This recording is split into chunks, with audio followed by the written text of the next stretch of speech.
Maybe the new king of 22-inch 100Hz 1080p segment has arrived. কথা বলতেছিলাম স্যামসাংয়ের LS22D300GAW, অনেক বড় নাম এই মনিটরটা নিয়ে।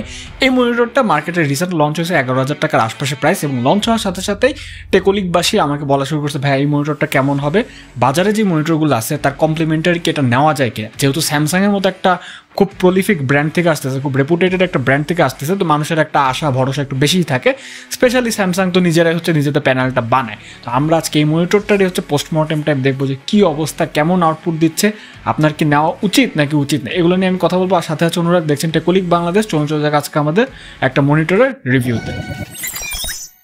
প্রথমে যদি স্যামসাংয়ের মনিটরটা আমি একটু বিল্ড কোয়ালিটি নিয়ে কথাবার্তা বলি। বিল্ড কোয়ালিটি ওয়াজ মোটামুটি নাইসই বলা যায়, পুরাটাই প্লাস্টিক বিল্ড কোয়ালিটি। বাট এটার একটা প্রশংসার দাবিদার হচ্ছে যে এটার যে আপনার যে ফর্ম ফ্যাক্টরটা খুবই স্লিম অ্যান্ড স্লিক। অন্যান্য মনিটরগুলো যেরকম একটু পেছনে মোটা থাকে, এটারও মোটা আছে। পিসিবি ডিজাইনের যে বক্সটা আছে, যেটাতে পিসিবি হাউজিং আছে, সেটা একটু মোটা। বাট ওভারঅল না, প্যানেলের যে কোয়ালিটি, বেজেল টেজেল, এগুলো খুব স্লিম, নতুন জমানার মনিটর দেখে বোঝা যায়। অ্যান্ড এটা বেস প্লেটটা প্লাস্টিকের, সেটা নিয়েও তেমন কিছু বলার নেই। আর যে স্ট্যান্ডটা আছে তার সাথে কেবল রাউটিংয়ের জন্য হালকা একটা ক্লিপের মতো আছে। VESA 75/75 আপনার একটা মাউন্টিংও পেয়ে যাবেন যদি আপনারা কেউ মনিটর আর্ম ইউজ করেন। এবং এখানে পোর্ট হিসাবে ওরা ওই ট্র্যাডিশনাল একটা HDMI পোর্ট এবং একটা VGA পোর্ট দিছে। আমার যা মনে হয় যে এই সেগমেন্টে আপনাদের ইয়েটা করা উচিত, আস্তে আস্তে ডিপি পোর্টটাকে ইন্ট্রোডিউস করা উচিত, because DP is the future. এবং এইসব মনিটরেও তো আস্তে আস্তে হায়ার রিফ্রেশ রেট আসবে। বিল্ড কোয়ালিটির ক্ষেত্রে আরেকটা জিনিস একটু বলে দিই, এটাতে যে আপনার অ্যাডজাস্টমেন্ট ফিচার, সেখানে একটু হালকা টিল্ট আছে, 5 থেকে 15 ডিগ্রি পর্যন্ত টিল্ট করা যায়। এবং আপনার হালকা একটু পিভটে হালকা একটু অ্যাডজাস্টমেন্ট করা যায়, সেটা তেমন কোনো ফ্যাক্টর না। বাট এখন যেটা আমরা নিয়ে কথাবার্তা বলবো সেটা elephant in the room, and সেটা আমাদের ডিসপ্লে কোয়ালিটি। ডিসপ্লে কোয়ালিটির ক্ষেত্রে অফকোর্স এটা একটা 22 ইঞ্চির 54.6 সেন্টিমিটার এক্স্যাক্টলি। ফর্ম ফ্যাক্টরের 100Hz 1080p monitor, no doubt. But এইটাকে আমরা একদম একটু কাগজে কলমের হিসাবে চলে যাবো, আমরা একটু টেস্টিং মেথডে চলে যাবো। আমরা যখন আমাদের SpiderX Pro দিয়ে এটার ক্যালিবারটা মাপলাম, দেখলাম যে এটা কিন্তু sRGB পার্সেন্টের ক্ষেত্রে মাত্র 92% sRGB, 71% Adobe RGB এবং 75% P3 ওয়ার্কলোডের মতো আপনাকে কভারেজ দিচ্ছে।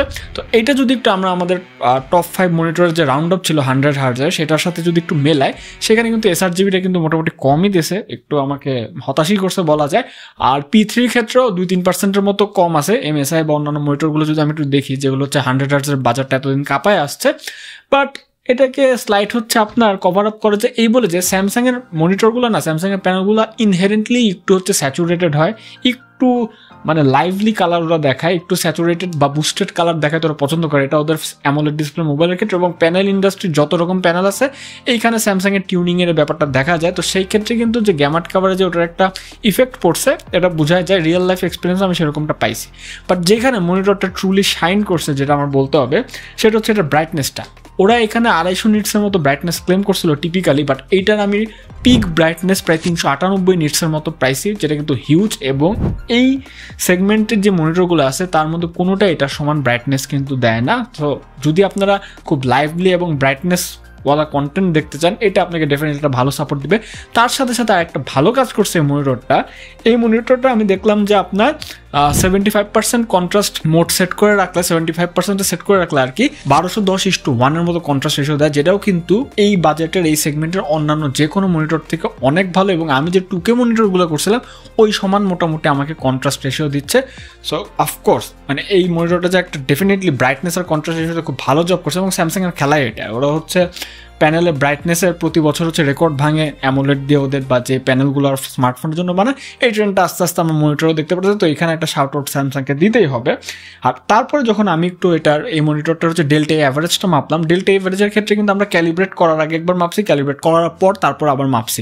তো ক্যালিব্রেট করার আগে যখন মাপলাম, তখন দেখলাম যে প্রায় 2.55 মতো ডেল্টা অ্যাভারেজ আছে। এবং এটা এক্সপেক্টেড, বিকজ যে মনিটরটা আপনাকে ইনহেরেন্টলি একটু বুস্টেড কালার দিচ্ছে, তার ডেল্টা অ্যাভারেজ যে একটু ব্যালেন্সিভ থাকবে না, কোনো একটা কালার সোয়াচে যে একটু বেশি কম আসবে সেটা কিন্তু বলাই বাহুল্য। বাট তারপরে যখন আমরা ক্যালিব্রেট করে ডিসপ্লে ক্যাল 3 দিয়ে এক্সটেন্ডেড ভেরিফিকেশন টেস্ট চার্টে আমরা ডেল্টা অ্যাভারেজটা মাপলাম, দেখলাম যে মাত্র 0.8 ডেল্টা অ্যাভারেজ আসছে। এবং ডেল্টা অ্যাভারেজের ক্ষেত্রেও কিন্তু এটা one of the best performance দিছে, তা আমাদের বলতে হবে, নো ডাউট। তো এইখানে স্যামসাংয়ের আমার ডিসপ্লে কোয়ালিটি নিয়ে একটু মিক্সড ফিলিংস আছে। তো আমি যদি আমার ইউজার এক্সপিরিয়েন্সটা একটু মোটা দাগে শেয়ার করে ফেলি, এই মনিটরটা আমি খোলার সাথে সাথে বুঝলাম যে ইয়েস, এটার কন্ট্রাস্টটা বেশ ভালো, ব্রাইটনেসটাও কিন্তু বেশ ভালো মতোই পিক পুশ করা করা যায় ভালো মতো, যখন যেরকমটা লাগে। রুমে বেশি আলো থাকলে একটু বাড়ায় দেখবেন। কন্টেন্ট দেখে আমি বেশ মজায় পাইছি, কালারগুলো আমার লাইভলি লাগছে। বাট P3 কভারেজ কম হওয়ার কারণে যেগুলো P3 কভারেজ বেশি, যেমন আমি সমসাময়িক একটা ওয়ালটনের মনিটর রিভিউ করতেছি, ওটা P3 কভারেজটা বেশি। তো সিনেম্যাটিক যে টোনটা আছে, সেটা যে ট্রু ফ্লেভারটা আছে, সেটা কিন্তু আপনি এখানে একটু কম পাবেন, সেটা আপনার একটু মেনে নিতেই হবে। বাট এছাড়াও টেক্সট শার্পনেস বলেন বা অন্যান্য যদি আপনি ব্রাউজিং করেন, এই সময় যে শার্পনেসগুলো আছে এগুলো খুব ভালো পাবেন, কোনো সমস্যা নেই। স্পেশালি কন্ট্রাস্ট বেশি হওয়ার কারণে টেক্সটগুলা, তারপর হচ্ছে আপনার যে কোনো কন্টেন্ট বা লেখাগুলো না খুব ভালো মতো স্ট্যান্ড আউট করে, which is a very good thing আমার বলতে হবে। এখানে আমি তাও যেহেতু গ্যামাট কভারেজ একটু স্যাক্রিফাইস আছে, তো আমি এখানে এটাকে মিক্সড ফিলিংসই আমার বলবো আর কি। তারপর যেটা নিয়ে একটু কথাবার্তা বলা দরকার, এই মনিটরটার গোস্টিংয়ের কি অবস্থা। 100 হার্টজ মনিটর, গোস্টিং একটু থাকবে জানা কথা। আমি যখন এটার UFO টেস্ট দিয়ে মাপা শুরু করলাম, হ্যাঁ একটু বলে রাখি, এটাতে কিন্তু 3টা মোড পাবেন আপনারা।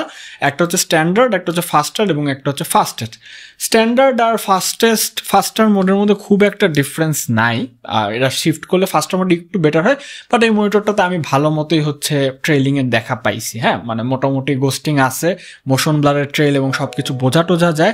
গেম মোড আছে এটাতে একটা দেখলাম, বাট ওই গেম মোড তেমন কোনো কাজে না। গেম মোড দিলে দেখলাম যে জাস্ট ব্রাইটনেস আর কন্ট্রাস্ট আর একটু বেশি বুস্ট হয়ে যায়, এইটুকু, এর বেশি কিছু না। যাতে হচ্ছে আপনার শ্যাডো এরিয়াতে, ব্ল্যাক এরিয়াতে গুলা এনিমি ভিজিবল করা যায়, এর জন্য এটা করে। বাট ওই যে বললাম না, আমি যদি এটাকে একটু MSI বা অন্যান্যগুলোর সাথে মিলাই, ভিউজ অনেকের সাথে মিলাই, গোস্টিংয়ে এই মনিটরটা পারফেক্ট না। এবং ফাস্টেস্ট মোডে যদি আমি একটু শিফট করি, তাহলে কিন্তু আর্টিফ্যাক্ট লাইন এসে যায়, এরকম ফ্রিঞ্জিং লাইন দেখা যায়, বোঝা যায় যে না আর্টিফ্যাক্ট হয়ে গেছে, মাঝে মাঝে ওভারশুট হয়ে যায় পিক্সেলগুলো। তো সেই ক্ষেত্রে আমি এখানে খুব একটা আমি ভালো ফিলিং নাই, এবং এটাকে আমি কম্পিটিটিভ গেমিংয়ের জন্য তো অফকোর্স আমি হচ্ছে করবো না, সাজেস্ট করবো না। বাট যারা টুকটাক গেমিং করেন, স্টোরি গেমিং করেন, তাদের জন্য ইট উইল বি ফাইন আর কি, ঠিক আছে। এরপর যদি একটু আরেকটা জিনিস নিয়ে কথাবার্তা বলি, সেটা হচ্ছে ব্লিডিং। এই মনিটরটা ব্লিডিং আমি কেমন পাইছি, ব্যাকলাইট ব্লিডিংয়ের ক্ষেত্রে আমি যখন এই টেস্টটা করি, একটা অন্ধকার রুমে হচ্ছে পুরো ইয়েটা করি, দেখলাম যে এই মনিটরে বলতে গেলে সেরকম কোনো গ্লো আর ব্লিড নাইও।